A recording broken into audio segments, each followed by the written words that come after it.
Bonjour, bonjour. Alors, cette vidéo est consacrée à un sujet qui a dans l'apparence, qui a l'air simple et facile. Mais dans la réalité, c'est tout à fait le contraire. C'est quand même un sujet très omniprésent, soit pour les comptables, soit pour les fiscalistes, soit pour les avocats, soit pour les entrepreneurs.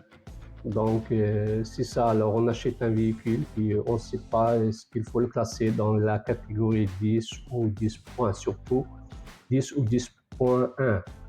Là, on parle quand même de véhicules qui fonctionnent à combustion, ça veut dire à l'essence ou au gasoil. Je vais jeter un mot quand même au cours de la vidéo pour les voitures électriques, mais surtout là, la vidéo est consacrée pour le traitement des véhicules à combustion, ça veut dire thermique, là, essence et gasoil. Et puis, dans la pratique, on entend parler de véhicules à moteur, voitures de tourisme, automobiles, voitures de luxe. Mais sincèrement, là, on a de la misère à faire la distinction. Ça paraît que c'est facile. Alors, pour ça, je vous challenge un peu là. Si vous voulez, vous pouvez juste écrire ce que vous savez comme définition sur ce que je viens de dire. Donc, qu'est-ce qu'un véhicule? Qu'est-ce qu'un véhicule à moteur? Qu'est-ce qu'une voiture de tourisme? Qu'est-ce qu'une automobile? Qu'est-ce qu'une voiture de luxe? Et c'est quoi la différence entre chacun? Et puis, ça va être un petit exercice là. Puis, à la fin, là, si vous avez trouvé les mêmes définitions que je partagerai avec vous, n'hésitez pas à me le signaler pour dire que vraiment la vidéo soit a été utile ou ça n'a pas été utile, mais quand même, ça a conforté votre compréhension.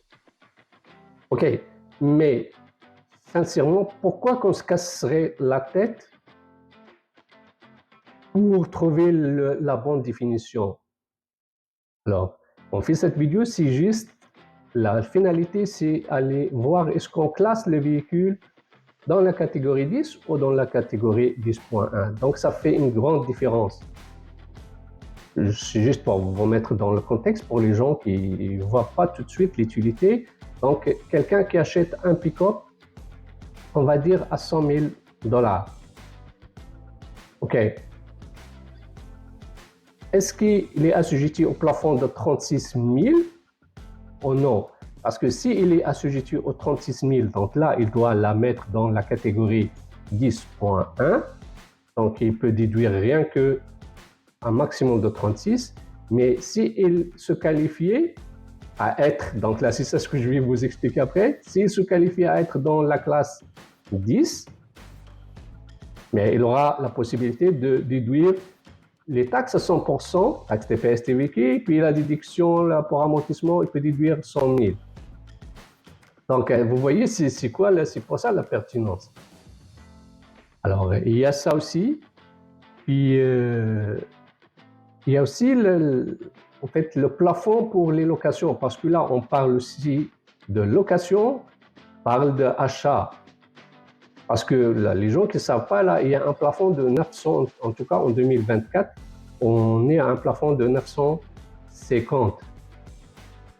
Mais il y a d'autres calculs qui peuvent influencer qu'on ne peut pas déduire le maximum de 950. Alors, c'est parmi les choses qui peuvent nous limiter. Est-ce que le véhicule est dans la classe 10 ou dans la classe 10.1? C'est sûr que si on parle de la location, là, on ne va pas le classer parce que ça ne devient pas un actif. Alors, on va faire ça d'une façon, comme d'habitude, de façon méthodique. Puis, on va essayer de faire ça avec des dessins et des schémas parce que ça a l'air que avec un dessin et des schémas, la transmission de l'information, ça passe, c'est plus fluide. C'est plus fluide qu'on parle juste de la théorie parce que tout le monde peut aller chercher la théorie. D'ailleurs, là, je peux partager avec vous, la regarder dans ici, sur ma page. Tout le monde peut avoir accès à cette définition-là, qui peut la lire. Mais parfois, il y a des gens qui sont plus visuels. Alors, c'est ça que je vais faire. Sinon, moi, ce que je vais faire, c'est juste vous lire ça, puis la transmettre avec des schémas.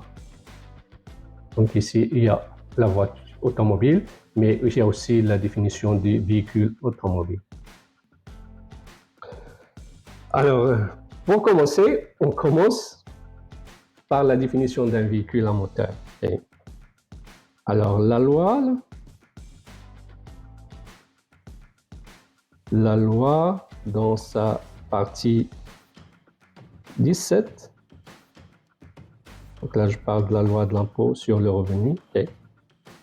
Puis dans son paragraphe 248.1, il définit qu'est-ce qu'un véhicule à moteur, puis il définit qu'est-ce qu'une automobile. Et alors, pour commencer, faire ça simple, supposons que ça, là, c'est Choron, ce disque, cette pizza-là, on va dire que ça, c'est ce qu'on appelle un véhicule à moteur.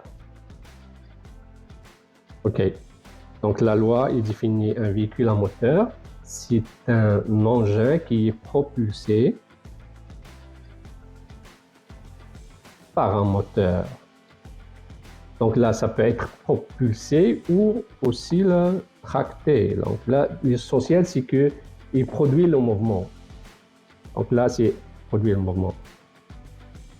Et ça, mais de plus, il spécifie que le mouvement se fait sur les routes et les rues. Donc ici, tout de suite, on enlève les bateaux. Donc c'est sûr, on enlève les bateaux, on enlève donc là, les bateaux, non. Les skis d'eau, non. On enlève ça tout de suite. Et on enlève également cette partie-là, on va dire, cette partie on enlève ce qui est train. Train et tram. Oui. Donc, quand on parle de... Là, on parle de véhicule à moteur. Et on enlève ça. On enlève les bateaux. Et là, ce qui nous reste, c'est cette partie qui est en vert, là. Et ça, c'est ça qui nous intéresse. OK. On continue.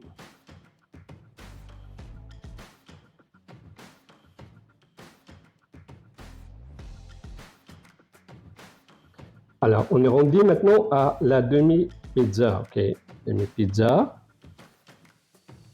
On dit que ça, c'est pour le transport de personnes. En fait, là, on va diviser sur 2. Ça, c'est pour le transport de personnes. La deuxième moitié, c'est pour le transport de marchandises. La personne, c'est pas bien écrit. De personnes. Et alors là, on a rétréci ça, on est rendu là. OK, donc là, déjà, on élimine ça. Ça, transport de marchandises, je vous donne un exemple ici. Ça en est un. Donc, on transporte la marchandise, c'est des véhicules marchandises. Parfait.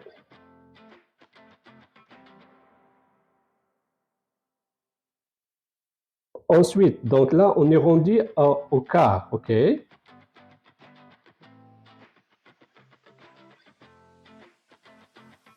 Donc, c'est pas bien écrit, mais quand même, ça, c'est un car. OK, je vais refaire ça.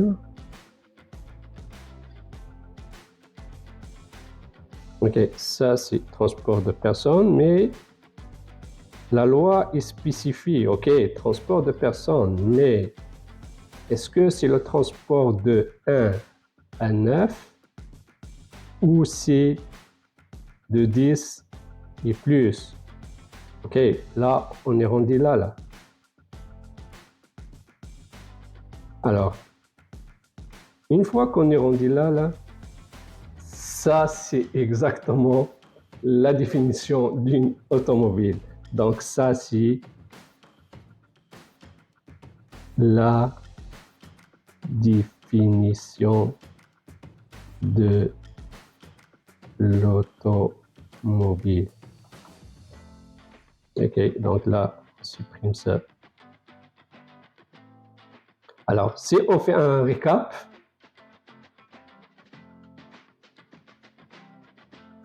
alors, on était parti d'un véhicule à moteur, puis on a exclu les trains et les tramways, puis on est rendu à transport, puis on a dit que c'est transport de personnes aux marchandises. Okay. Puis, une fois rendu au transport de personnes, on avait dit transport de 1 à 9 ou de 10 et plus. Parfait. Donc,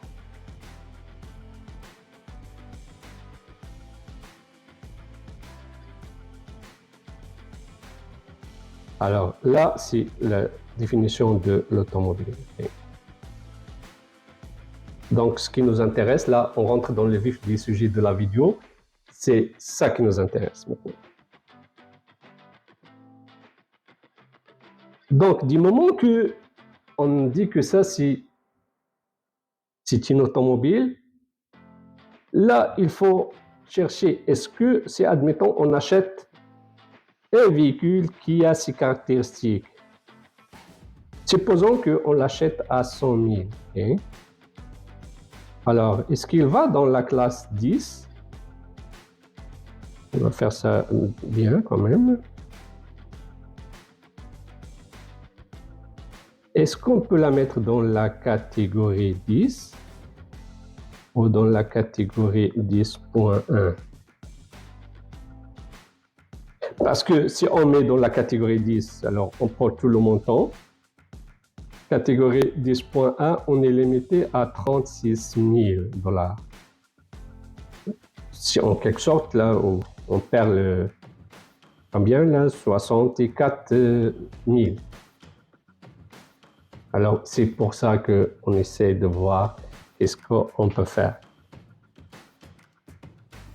Ok, donc une fois rendu là, on a dit que pour transporter des automobiles de une personne à 9, c'est des automobiles, donc il y a la limite toujours là de 36 000. Par contre,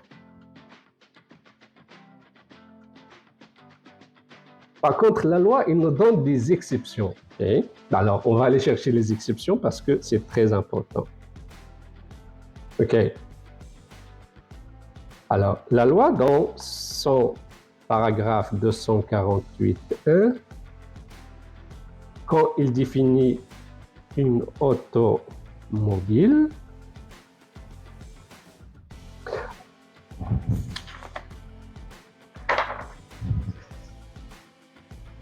elle fait des exceptions.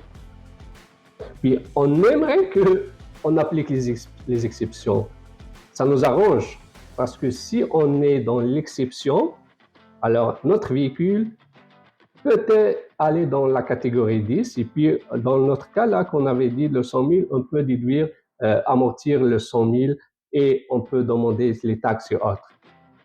Alors, on va voir c'est quoi les exceptions et on n'a pas beaucoup, il y en a 4. Et je vous l'ai dit tout de suite, les 3 premières, c'est pas ça qui nous intéresse. C'est la 4e qui nous intéresse. Mais je veux le faire quand même d'une façon sommaire, ok? Mais ce qui nous intéresse, c'est la 4e. Donc là, les exceptions 1. Donc l'alinéa 248.1a. Alors, aux autres, ils disent les véhicules d'urgence. Donc, ambulance, là, je vous ai préparé des photos comme ça. Ok, ça là, c'est exclu. Pas ça. C'est pas ça. Alors, véhicule d'urgence, c'est presque... Ça oui, ça exclu, ça c'est un véhicule d'urgence. C'est ça, mais la loi dit il faut que ça soit bien identifié. Donc là, on la voit, on sait que c'est une ambulance, ok? On la voit, on sait que c'est un véhicule de police. Alors, donc, ce qui fait que une anecdote, là, les véhicules fantômes de police, ça rentre pas dans l'exception, mais ça nous intéresse pas carrément. Alinéa 248.1b, tout ça, c'est des exceptions, ok? Le B, c'est les taxis et les bus. Donc, les taxis et les bus, ils ne sont pas assujettis à 36 000. Hein. Donc là, d'abord, quand je dis 36 000, c'est le plafond en 2020 jusqu'à 2024. Donc là, actuellement, là, on est à 2024, c'est le plafond. Donc là, quand il s'agit d'un véhicule d'urgence ou d'un taxi ou d'un bus, là, c'est pas limité, c'est une exception à la règle. OK. Puis, un autre point, moi, je parle de 36 000, c'est pour les véhicules à combustion, donc le moteur à combustion qui fonctionne à l'essence et au gasoil. Les véhicules qui fonctionnent à l'électricité ou à l'hydrogène ou une combinaison ou hybride, sont pas assujettis à cette règle. De toute façon, ce genre de véhicule, il va pas ni dans la classe 10, ni dans la classe 10.1, mais aux autres, ils vont dans la classe 54. Et alors là, les véhicules électriques, puis aux autres, ils ne sont pas assujettis. Là, ils peuvent aller jusqu'à 60 000 $, ici, catégorie 54. Mais passagers face, c'est pas ça qui m'intéresse. OK, on continue.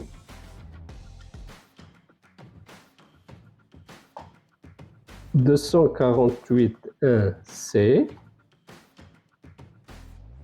Ça aussi, c'est pas très intéressant. Ça parle des exceptions pour l'industrie. Quand je parle d'industrie, c'est pas vraiment des usines, mais c'est l'activité du funérail. C'est en relation avec la mort.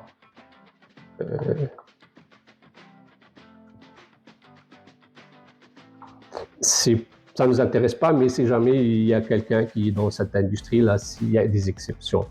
Là, on arrive à quatrième exception, puis c'est ça qui nous intéresse. 248.1d. Là, il parle de camionnettes et fourgonnettes. Alors là, camionnette et fourgonnette, c'est ça, je vais vous montrer ici. Ça, c'en est une fourgonnette. Ça, c'en est une camionnette à cabine simple. Il y a un traitement à part. Puis ça, c'en est une camionnette ou ce qu'on appelle carrément un pick-up à cabine double. Ça, c'est un autre traitement. Et c'est le cas, sincèrement, les cas les plus fréquents. Donc, on voit des gens qui achètent des véhicules comme ça. Là, c'est sûr qu'on peut utiliser pour transporter des passagers, mais aussi on peut utiliser pour transporter des matériaux et des outils. Tout. Ça, c'en est un exemple, mais c'est pas vraiment un bon exemple. Alors là, on arrive au vif du sujet.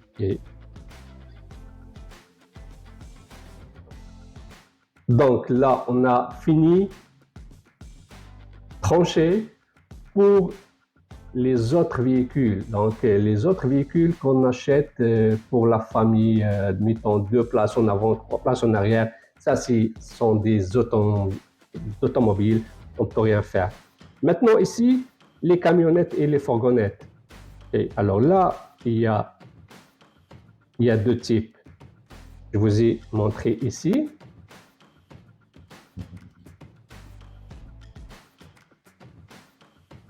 Ça, c'en est une, ok? Je vais essayer de la faire comme ça.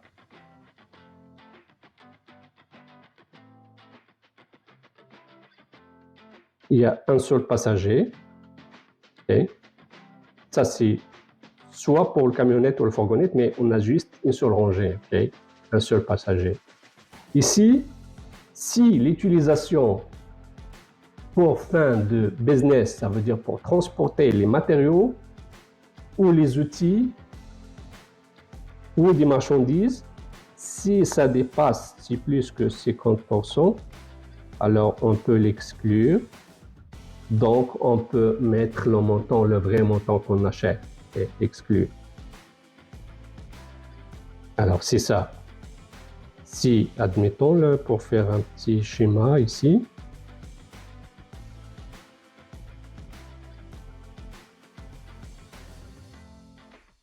ça c'est le pourcentage, 0 utilisation, ça c'est 100% utilisation. Si on est à plus de 50, c'est une bonne nouvelle. Okay? C'est OK. C'est une bonne nouvelle, c'est pas une automobile. Mais dans l'autre cas, ici,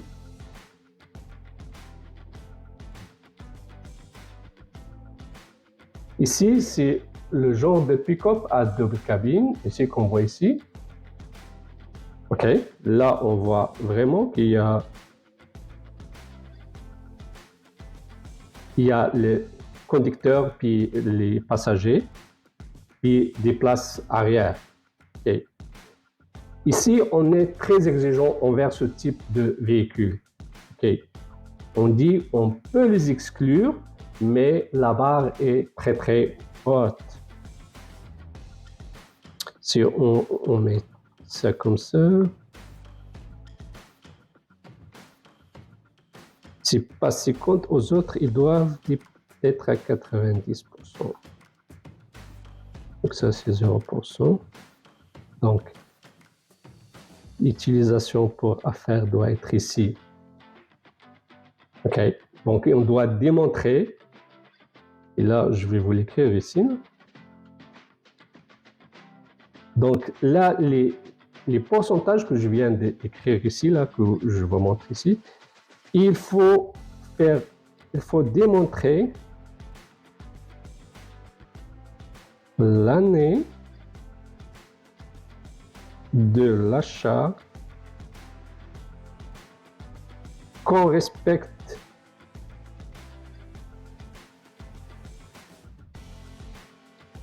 ces pourcentages. Et si c'est ça, si c'est ça. Alors, c'est vraiment les exceptions. Alors, c'est sûr qu'il y a des anecdotes à raconter, mais sincèrement, je pense que c'est pas vraiment le moment là. C'est une vidéo quand même qui est sérieuse, mais je peux pas m'empêcher. Mais d'abord, avant que j'oublie là, je vais vous parler de voiture de tourisme. Okay. Donc la voiture de tourisme. Je ne sais pas s'il y en a quelqu'un qui a déjà fait l'exercice, puis il sait qu'est-ce que ça veut dire une voiture de tourisme. Qu'est-ce que c'est qu'une voiture de tourisme? Je vous laisse jusqu'à 10. 1, 2, 3, 4, 5, 6. Alors, une voiture de tourisme, c'est rien que une... On va le faire avec une couleur. C'est rien qu'une automobile. L'automobile, c'est ce qu'on a expliqué ici. On a expliqué ici.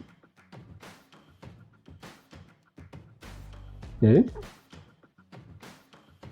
c'est rien qu'une automobile. La seule différence, c'est que qui a été ou qui est acheté, on va dire qui est,